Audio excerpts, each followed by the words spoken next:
Assalamualaikum warahmatullahi wabarakatuh.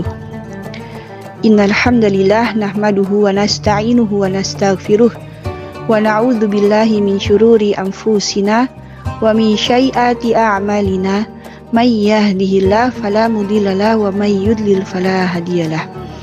Asyhadu an la ilaha illallah wahdahu la syarikalah wa asyhadu anna Muhammadan abduhu wa rasuluhu la nabiyya ba'dah. A'udzu billahi minasyaitonir rajim.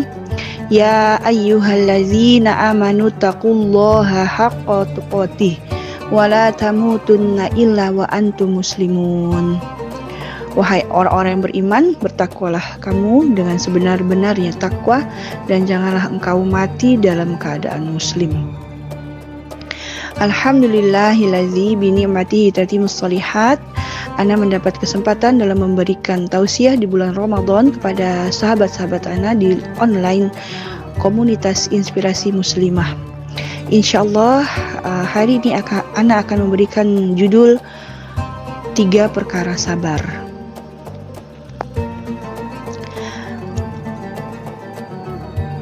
Bismillah. Ummahat wa akhwati fillah. Dalam kehidupan kita tentulah diberikan Allah ada yang berupa perintah, ada yang berupa larangan, dan juga ada yang berupa ujian. Maka dalam menghadapi 3 perkara itu, kita pun harus menjalaninya dengan rasa sabar. Para ulama menjelaskan ada 3 penjabaran dalam perkara sabar. Perkara sabar yang pertama yaitu sabar dalam ketaatan. Dalam Quran surah Al-Imran ayat 200 dikatakan bahwa bertakwalah kamu kepada wahai orang-orang yang beriman, bertakwalah kamu dan limpahkan kesabaran, lipatkan kesabaran dalam menjalani ketaatan.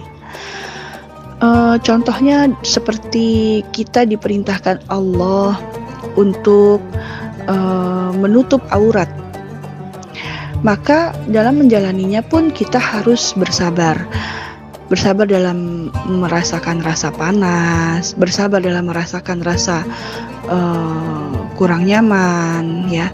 Akan tetapi yang demikian itu adalah lebih baik bagi kita, yaitu kaum muslimin dan muslimat. Kemudian contoh lagi, kita ketika diperintahkan dalam sholat, nah kita juga harus bersabar dalam menjalaninya, dalam 5 waktu, di awal waktu, itu memang berat, tetapi itu yang lebih baik bagi kita. Kemudian pada bulan Ramadan ini kita diberitakan untuk puasa, maka kita pun harus bersabar dalam merasakan rasa lapar, rasa haus, lemas, dan sebagainya. Tentu kita harus memiliki rasa sabar dalam ketaatan. Karena kalau nggak sabar tuh, kita nantinya akan berat dalam menjalani perintah-perintah Allah. Kemudian yang kedua, yaitu sabar dalam menjauhi maksiat. Sabar seperti ini adalah sabar ketika kita menjauhi larangan-larangannya Allah. Contohnya adalah riba. Kemudian kita dilarang Allah untuk memakan hal-hal yang haram. Kemudian kita dilarang Allah untuk menyakiti atau menzolimi saudari muslim kita. Dilarang Allah untuk mendengarkan musik misalnya. Yang demikian adalah perlu kesabaran dalam menjauhi maksiat. Seperti di bulan Ramadan ini, kita bersabar ketika ada teman kita mengajak gibah, maka kita harus menjauhi. Namun juga perlu rasa sabar. Tidak boleh kita langsung marah, atau tidak boleh kita menimbrung atau mendengarkan. Maka perlunya kita halau rasa ingin tahu atau rasa ingin mengetahui hal-hal yang orang lain alami secara berlebihan.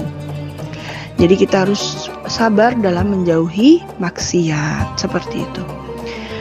Kemudian yang ketiga adalah sabar dalam menghadapi ujian. Dalam kehidupan tentunya ada ujian, baik yang menyenangkan maupun yang menyedihkan. Contoh yang menyenangkan misalnya kita diberi harta. Maka kita pun harus bersabar dalam bersyukur. Kalau kita tidak bersabar dalam mensyukuri nikmat yang menyenangkan, mungkin kita bisa menjadi orang yang kufur nikmat. Kemudian kalau yang diberi ujian yang menyedihkan, misalnya ujian kehilangan, musibah kebakaran, atau musibah kebanjiran, atau musibah kehilangan orang-orang yang kita cintai, itu juga perlu rasa sabar dalam menghadapi ujian. Karena kalau kita tidak bersabar, tentu kita akan berat menerima takdir Allah yang telah ditetapkan oleh kita. Dalam suatu ilustrasi ada kisah, ada seorang, sebut saja Bunga, Fulanah, diberi mobil oleh Fulanah yang lainnya, oleh saudari yang lainnya. Ketika Fulanah ini memberikan mobil, itu karena melihat bahwa saudarinya ini selalu kehujanan, kepanasan, anaknya banyak, seperti itu ya. Namun Fulanah memberikan semua itu secara gratis, cuma-cuma. Mau bensin diisi, servis mobil dikasih uangnya, kalau ada kerusakan yang punya mobil yang membayari. Tetapi pesannya dari si pemberi itu hanya mengatakan bahwa pakailah mobil ini untuk hal-hal yang ibadah, jangan dipakai untuk yang maksiat. Namun apa yang terjadi?